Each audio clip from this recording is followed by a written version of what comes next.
శిక్ష ఇచ్చిండు.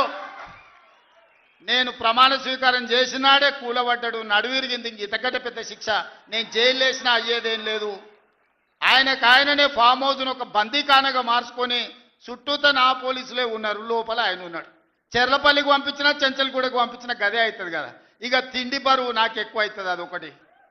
లోపల చెర్లపల్లి చెంచల్గూడ పెడితే ఆయన తిండే తినికి మళ్ళీ ఆయన ఏదైనా కావాలంటే అది అయితే సర్కార్కి ఎక్కువ ఖర్చు అవుతుంది. తిండి ఆయన సంపాదించి తిన్నా ఫామ్ హౌస్లే ఒక బందీఖానగా పెట్టుకొని చుట్టూత మన పోలీసులే పహారా కాస్తున్నారు. ఇక ఆయన చేసిన పాపాలకు ఆయననే పోతాడని ఊరుకున్నా. ఎప్పుడైనా ఏమన్నా అన్నానా? ఎప్పుడైనా ఏమన్నా అన్నానా? మీరు చెప్పురు. ఇక్కడ పాత్రికేయ మిత్రులు ఉన్నారు అందరు, నాకు కూడా దోస్తులే కదా వాళ్ళందరూ. చెప్పురు ఎప్పుడైనా ఏమన్నా అన్నానా? ఒక్క కేసు అయినా పెట్టినా? పోనీ ఈ జిల్లాలో ఎవరి మీద నన్ను ఒక కేసు పెట్టినా? ఎన్ని పాపాలు చేశారు వాళ్ళ ఎమ్మెల్యేలు మంత్రులు మీకు తెలుసు కదా.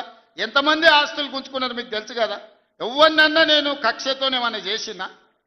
నేను ఒకటే అనుకున్నా, ఎవరి పాపానికి వాడు పోతాడు. మనం చూసినా చూడకపోయినా పైన దేవుడు ఉన్నాడు, పైనుంచి కిందికి చూస్తూనే ఉంటాడు. ఎవరిని లెక్క వానికి రాస్తూనే ఉంటాడు, ఎవరిని మిత్తి వానికి చెల్లిస్తూనే ఉంటాడని. ఆ మిత్తిలో భాగంగానే నేను ప్రమాణ స్వీకారం చేయడానికి పోయిన రోజే మంచం మీద నుంచి బోర్ల పడి మక్కెలు ఇరిగి మూలకు పడ్డాడు. ఇక ఆయన నిన్నొచ్చి పెద్ద మనిషిలాగా మంచి చెప్తాడేమో అనుకున్నా.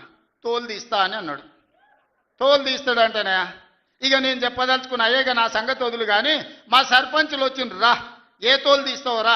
నీ తోలు తీసుడు కాదు, నిన్ను చీరి చింత కట్టి చింతమడకల ఏలాడేసి కొడతారో లేదో మా సర్పంచులు, రా కొడంగల్కి వస్తావా లేకపోతే మమ్మల్ని చింతమడకకు రమ్మంటావా? మా సర్పంచులను తోలుతా. సోయి లేని మాటలు, స్థాయి లేని విమర్శలు. ఒక్కటన్నా అక్కడికి వచ్చే మాట మాట్లాడిండా? 10 ఏళ్ళు నువ్వు పూర్తి చేస్తే, 10 ఏళ్ళు ఎస్ఎల్బి పూర్తి చేస్తే నల్గొండకు 4 లక్షల ఎకరాలకు నీళ్లు వచ్చేది. 10 ఏళ్ళు పాలమూరు రంగారెడ్డి పూర్తి చేస్తే పాలమూరు జిల్లాలో 10 లక్షల ఎకరాలకు వచ్చేది. కల్వకుర్తి పూర్తి చేస్తే 3.5 లక్షలకు వచ్చేది. భీమా పూర్తి చేస్తే 2 లక్షలకు వచ్చేది. కోయిల్ సాగర్ లేకపోతే ఏది చేసినా, నెట్టంపాటు చేసినా, నా మక్తల్ నారాయణపేట కొడంగల్ పూర్తి చేస్తే 1.5 ఎకరాలకు మాకు నీళ్లు వచ్చి ఇవాళ కందులు వండించి, జొన్నలు వండించి, కల్తీ కళ్ళు తాగి బతికే పరిస్థితి మాకెందుకు ఉంటుండే? మేము కూడా మీ లెక్కనే మంచిగా పంటలు వండించేటోళ్ళం, మంచి బట్టలు తొడుక్కునేటోళ్ళం. మేము కూడా మా పిల్లల్ని చదివించుకునేటోళ్ళం.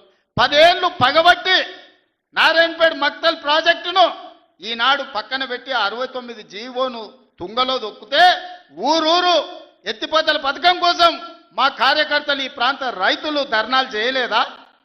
పార్టీలకు అతీతంగా 69 జీవో కోసం కొట్లాడలేదా? నీ సొమ్మె ఏం పోయిందా? మాకు నీళ్ళు ఇవ్వాలంటే నీకు ఇంత కడుపు నొప్పా? నువ్వు మళ్ళీ బయటకు వచ్చి ఇవాళ ఆయన తోలు తీస్తా అంటు. తోలు నాది కాదు కానీ ఆ షేక్పేటలో మటన్ కొట్టు మస్తాన్ ఉంటాడు. ఆయన రోజు మేకలను కోసి మండి నడుపుతుంటాడు. ఆయన చెప్పిన కేసీఆర్ ఖాళీగా ఉన్నాడంటనే తోలు తీస్తాడంట. నీ మటన్ కొట్టు మస్తాన్ దగ్గర ఇంత నౌకరీ ఇయ్యండ్రి, ఇంత బోటో కూరనో పోయేటప్పుడు ఈయన బొక్కనో. ఎందుకంటే కోసిన వాళ్ళకు మామూలుగా తోలు కాళ్ళు తలకాయలు ఇస్తాం కదా మనం ఇంటికాడ దసరా పండుగ అప్పుడు. అవునా? ఏం శివకుమార్ రెడ్డి, మన ఇళ్ళల్లో పండుగ పూట వచ్చి యాటను కోస్తే కాళ్ళు తలకాయ కోసినోనికి ఇస్తాం కదా. ఇక మటన్ కొట్టు మస్తాన్ కూడా చెప్పిన, ఆ కేసీఆర్ ఖాళీగా ఉన్నాడంటేనే 2 ఏళ్ళు ఫామ్ హౌస్లో ఏం చేస్తుండంటే తోలు తీసేది ప్రాక్టీస్ చేసిండంట. తోలు బాగా తీస్తాడంట. నీ మటన్ కొట్టులో ఈ తోలు తీస్తాడు, కాళ్ళు తలకాయలు మాత్రం ఉచితంగా సాయంత్రం పోతే దావతులో బోటిగిన ఏమైనా కొట్టుకొని సాయంత్రం 2 వేసేటప్పుడు తీసుకుంటాడేమో అని. 40 ఏళ్ళ అనుభవం అంటావు, రాష్ట్ర మంత్రి చేసిన అంటావు, కేంద్ర మంత్రి చేసిన అంటావు, 10 ఏళ్ళు ముఖ్యమంత్రిని చేసిన అంటావు, తెలంగాణ రాష్ట్రాన్ని సాధించిన అంటావు. నేను ఆడ ఫ్యూచర్ సిటీ కడుతున్నాను అంటే తొక్క తోలు, వాడెవడో వస్తాడంటే వంతారనా బొంతారనా ఇవనే ఒక మాజీ ముఖ్యమంత్రి స్థాయిలో మాట్లాడే మాటలు మాకు రావనుకుంటున్నావా? మర్యాద ఉండదని మేము మాట్లాడతలేం. మర్యాద ఉండదని ఇవన్నీ విషయాలు మేము మాట్లాడతలేం. కానీ మొదలు పెడితే నువ్వు కాదు కదా నడుముకు రాయి కట్టుకొని ఆడ ఉన్న మల్లన్న సాగర్లో దుంకి చచ్చిపోతావు. మల్లన్న సాగర్ కాకపోతే రంగనాయ సాగర్లో మెడకు తాడేసుకొని ఊరేసుకొని చచ్చిపోతావు. చంద్రశేఖరరావు గారు, నన్ను గెలకకు. నేను అన్నీ చూసిన. ఎక్కడి నుంచి వచ్చిన? నేను నల్లమల్ల అడవుల నుంచి వచ్చిన.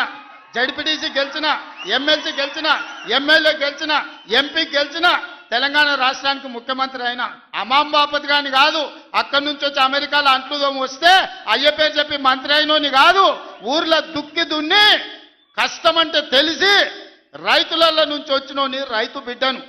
నాతోని తమాషాలు చేయకు. దుబాయ్ పాస్పోర్ట్ బ్రోకర్ల దందా చేయలే, రియల్ ఎస్టేట్ బ్రోకర్ దందా చేస్తుంది ప్రభుత్వం అంటున్నాడు. రియల్ ఎస్టేట్ వ్యాపారం పెంచుతుంది, రియల్ ఎస్టేట్ ఆదాయాన్ని పెంచుతుంది, రియల్ ఎస్టేట్ అభివృద్ధిని తీసుకొస్తుంది. నీ కొడుకేమో హైదరాబాద్లో రియల్ ఎస్టేట్ వాడిపోయిందంటావు, నువ్వు వచ్చేమో ఈ ముఖ్యమంత్రి రియల్ ఎస్టేట్ దందా చేస్తున్నాడు అంటాడు. ఇదేమన్నా పాస్పోర్ట్ బ్రోకర్ల దందానా? నేను ఎవరినేం దుబాయ్కి పంపుతా అని మోసం చేయలే. భూములు, ప్రభుత్వ భూములు పరిశ్రమలు పెట్టడానికి రైతులు అడిగిన నష్టపరిహారం ఇచ్చి నిన్నగాక మొన్న మక్తల్ నారాయణపేట కొడంగల్ ప్రాజెక్టుకు 12 లక్షలు ఇస్తామన్నాం. మా రైతులందరూ కాదు కూడదన్నారు. ఏం కావాలన్నా అడగమని మా శ్రీహరికి, మా శివకుమార్ రెడ్డికి చెప్పిన, మా పర్ణికమ్మకు చెప్పిన. వాళ్ళు పోయి మాట్లాడిను. వాళ్ళు అడిగింది నాకు వచ్చి చెప్పురన్న. వాళ్ళు 20 లక్షల ఎకరం కావాలన్నారు. పిలిచి క్యాబినెట్లో పెట్టి ఎకరాకి 20 లక్షల దాకా ఇచ్చి 96% ప్రజలు ఏకగ్రీవంగా ఆమోదిస్తారు.